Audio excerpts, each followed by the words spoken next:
लक्षवेधी 7 आणि 8 एक मिनिट लक्षवेधी 7 आणि 8 पुढे ढकलण्यात येत आहे. अध्यक्ष महोदय आता आपण विधेयक घेऊ बिल. थांबा अध्यक्ष थांबा एक मिनिट.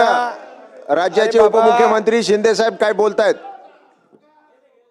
लक्षवेधी संदर्भात लाडक्या बहिणीच्या संदर्भात नाना आपल्या आदिती तटकरे यांनी व्यवस्थित उत्तर दिलं. ऐका ना. अरे तुम्ही ही योजना जेव्हा सुरू केली तेव्हा ती आता तुम्ही म्हणताय लाडक्या बहिणीवर अन्याय होतोय. तुम्ही योजना बंद करण्यासाठी कोण गेला वडपल्लीवर कोर्टामध्ये?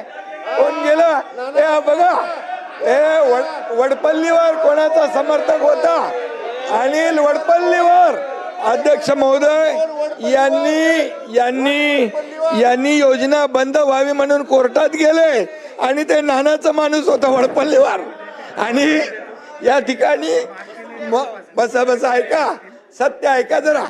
आणि म्हणून आम्ही जी योजना सुरू केली त्या योजनेमध्ये बिलकुल कुठल्याही परिस्थिती आम्ही चांगल्या भावनेने भूमिकेत ही योजना सुरू केली.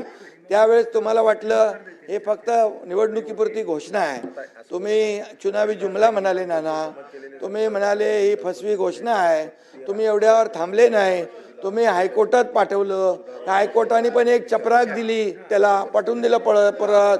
आणि तरी सुद्धा आम्ही या ठिकाणी त्या लाडक्या बहीण योजनेचे पैसे नाना जमा केले. त्याच्यामध्ये तुम्हाला वाटलं आता आचारसंहितेत पण पैसे बंद होतील, तर आचारसंहितेचे पण ॲडव्हान्स पैसे आम्ही टाकले. आम्ही पण बरोबर डोकं लावून काम केलं, लाडक्या बहिणींना पैसे मिळाले पाहिजे म्हणून.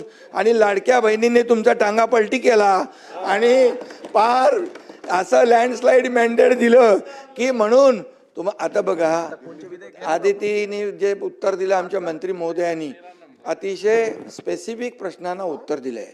आणि तुम्हाला सांगतो कुठल्याही परिस्थितीमध्ये लाडकी बहीण योजना तुम्हाला वाटतं कमी होईल, बंद होईल, मी सांगतो तुम्हाला लाडकी बहीण योजना कधीही बंद होणार नाही. आणि सांगतो तुम्हाला, तुम्ही 2100 रुपये बोलले, योग्य वेळी आम्ही जे जे बोललोय ते सगळं पूर्ण करणार नाना. कारण लाडक्या बहिणींमुळे तुम्ही जे नाही लाडक्या तुम्ही खोडा घालायला प्रयत्न केला की नाही? लाडक्या बहिणीने चांगला जोडा दाखवला की नाही? लाडक्या बहिणीने काय चांगला जोडा दाखवला की नाही? विधानसभेत दाखवला की नाही? आणि म्हणून आता नाना एकच आहे, तुम्ही लाडक्या बहिणींच्या विरोधात कधी बोलू नका बिलकुल. नाहीतर आता येणाऱ्या पुढच्या निवडणुकांमध्ये लाडक्या बहिणी परत या ठिकाणी नाना तुम्ही तुमच्यावर का घेताय? बोला ना.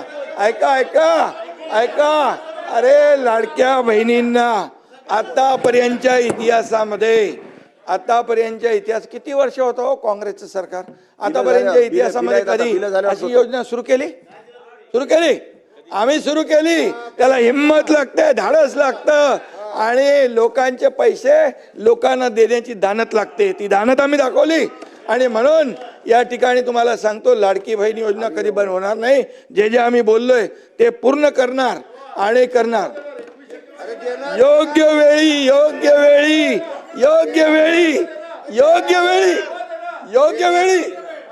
योग्य वेळी देणार.